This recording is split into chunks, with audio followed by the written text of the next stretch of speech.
ancient Digimon were established in Digimon Frontier. But what if we took that idea of an ancient version of an existing Digimon and extrapolated on it? With a certain upcoming Pokemon game being rumored to feature past and future Pokemon, I thought it might be fun to give ancient and future forms to existing Digimon with custom art. It's Karn's Spooktober Spectacular.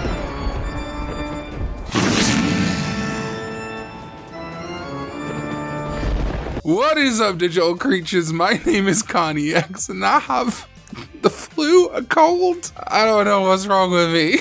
But welcome back to Karn's Spooktober Spectacular. And yes, today we are giving ancient and future forms to Digimon without any. It's Halloween, so some costumes, if you will, for existing Digimon felt appropriate. And what could be more spooky than taking inspiration from Pokemon? Hey! Oh, hi Brandon from Pragmagic.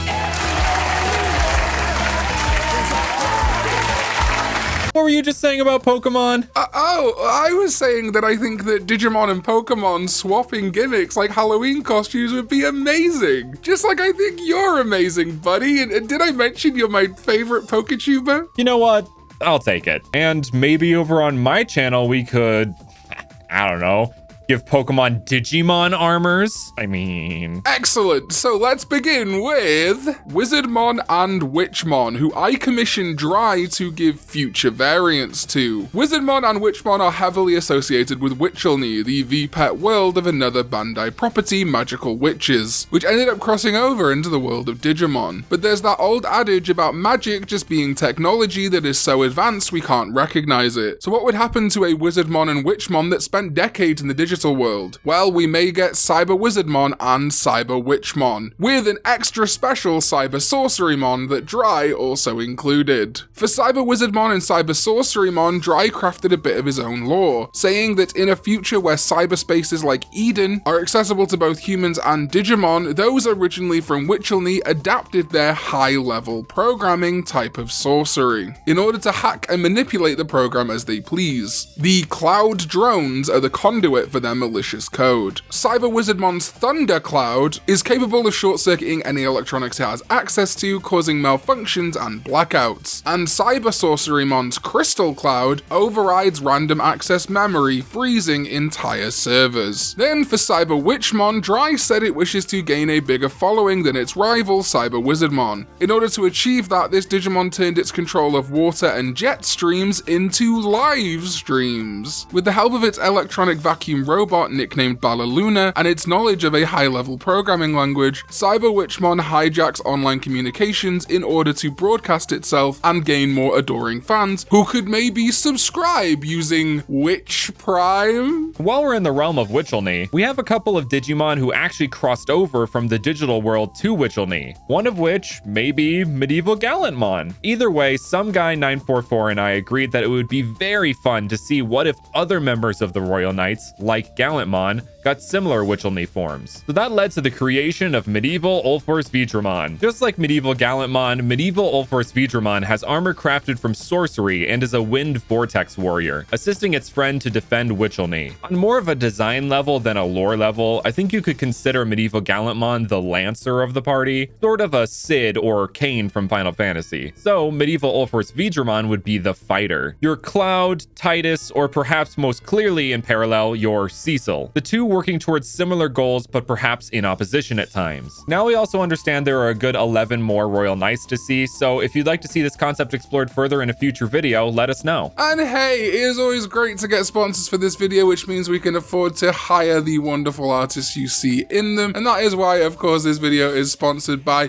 you know them by now, Buyee. Buyee is a proxy service getting you access to all the goods you need from Japan, whether it be Mercari, Rakuten, Yahoo Japan auctions and shopping, Japanese eBay, Amazon JP, and many more. Right now there's a ton of Digimon products coming out, with the Super Complete Selection Animation D-Arcs coming out, and if you're watching this as a Pokemon fan from Brandon's channel, hello. Buyee has a ton of that Japanese exclusive Pokemon stuff, including the Pokemon Center toys and the Japanese card game sets, and when you sign up with my link in the description down below and create a Buyee account, they will give you a 2,000 yen coupon towards any purchase used site-wide, including when you use their browser extension, which you can install to Chrome and many other browsers, shop directly on websites like Amazon JP, add to your Buyee cart and check out. So thank you to Buyee for sponsoring this video, and let's get to the next art piece. And what about ancient looking Digimon, giving forms to some old geezers, say Jijimon and Babamon, and what their younger vibrant selves might look like? Well, that's where HLR came in to de-age these two old fogies back from Jijimon and Babamon to Otokomon and Joseimon. These names come from the fact Jiji and Baba mean old man and old woman, so Otoko means just man and Josei means just woman. These young 80s inspired Digimon would perhaps be the first Digimon to be able to somewhat cross the barriers between worlds, as personal computing became more common in the real world during the 1980s, and HLR saw them perhaps as being evolutions of Magna Angemon and Angewomon too. Otokomon is hugely inspired by 1980s action heroes, surfing a huge bazooka bearing the Jijimon symbol, and of course 2 machine guns. This action hero Digimon flew around the digital world looking for crime to fight and trouble to get into. You may notice some Godramon design influence on him too, which ties into the Magna Angemon evolution idea. But while Otokomon was out raising hell, Joseimon was having her own adventures too. A pop star of the 80s, this young Babamon would be a star of the screen and music industry, in a very gem in the holograms way, but also capable of fighting when needed. Some details I love here are the holy rings on the wrists, again to reference Joseimon as perhaps being an Angemon evolution, and that HLR kept Babamon's necklace, but used it as a bead belt with a neon glow-in-the-dark coloration instead. People often say that Rosemon would be the younger Babamon, but Joseimon could very well be Rosemon's mother instead. But there are lots of references to pop culture and Digimon in these designs, so if you can spot more of them, let me know in the comments down below. Now it's time to look to the future again, as we had to bring it back to ancient Digimon, the originators of the spirits from Digimon Frontier. As with the Royal Knights, this is just a sample, a tease, if you will, of the possibilities here. But there's always room to explore more in the future. But this video is focusing on AncientGreymon and AncientGarurumon, transforming them into Future Greymon, designed by some guy 944, and Future Garurumon, designed by Capney. Both of these designs hurtled the old ways into the far future,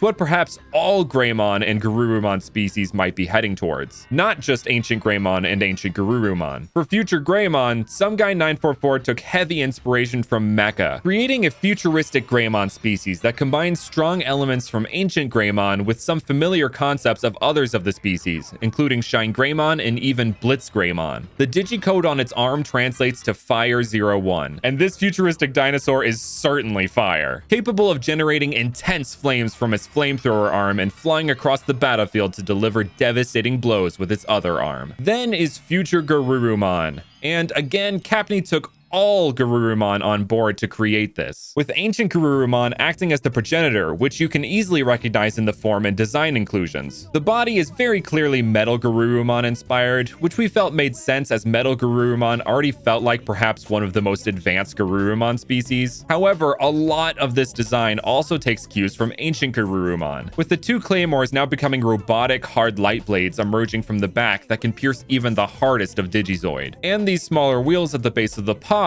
which come from the wheels on AncientGarurumon 2. Capney took a very Eve from Wall-E approach to this design, meaning we not just get a very unique Garurumon species, but a very unique Digimon in general, especially with the blue and purple edge lighting, colors which are quite heavily associated with the Garurumon species in the Digimon card game. The final details Karn and I really adore here are the LED display eyepiece, which would act almost like emotes for Future Garurumon's eyes. It kind of reminds me of those robot dogs that you'd see in like the mid-2000s. Do you know what I'm talking about? And also, Capney included the Gabumon chest symbol on the rotator part of the jaw, which is just perfect. And that brings us finally to a pair of Digimon that will mix the 2 time periods, if you will, and that is Gargomon and Turuiemon. The matching twin pairs, evolutions of Terriermon and Lopmon, Brandon and I felt was such a perfect opportunity to make a matching pair explored in 2 different ways. So, beginning with Gargomon, its ancient variant will be Viking Gargomon, and I am so so happy with that name. I really like the idea of exploring what Gargomon would look like in a time period before guns and jorts existed, and Capney delivered with aplomb. Now having a huge flail for a right hand that it swings at its enemies,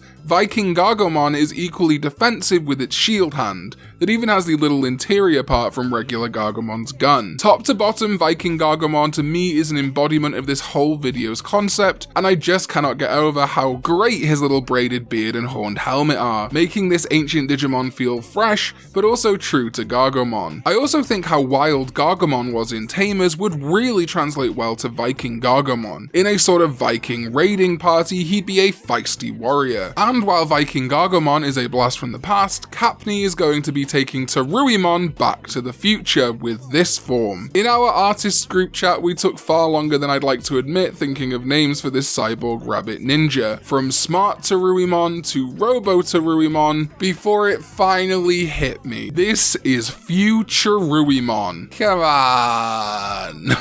But yes, Capney absolutely nailed this one, creating a cyborg ninja from the future, an assassin rabbit ready to take down foes. Turuiemon's Chinese inspirations were what prompted Capney to give Futuruiemon's robotic body a design very evocative of Bruce Lee's Game of Death jumpsuit. Or I guess the Kill Bill jumpsuit for my younger viewers. God, maybe I'm an ancient variant too. I think some of the darkness in this Digimon also could be interpreted as Turuiemon of the future having time to confront and internalize its dark side Wendigomon, perhaps through employing technology even. This Digimon would strike from the darkness at incredible speed and with incredible precision, sacrificing even its own body to complete its mission, and augmenting itself with cybernetics after every loss to ensure it doesn't happen again. Absolutely phenomenal work from Capney here. Here are all the ancient and future variants created for this video. Please do make sure to go check out all the artists in the description and maybe get a commission from them yourselves, they all more than deserve it. And that's it. And if you're hankering for some more custom art monsters, why not head over to my channel where Karn and I will be giving Digimon armor forms to Kanto Pokemon. How cool is that? Head over and you'll find out. Yes, please do that. And shout out to my Sovereign ZDK14 as well as all the names you can see on screen right now for supporting this channel with their hard-earned money. I really do appreciate it, especially right now. Check out the video below me because it's either Brandon's video or another video we did together, and we will see you next time when we go digital. Bye bye.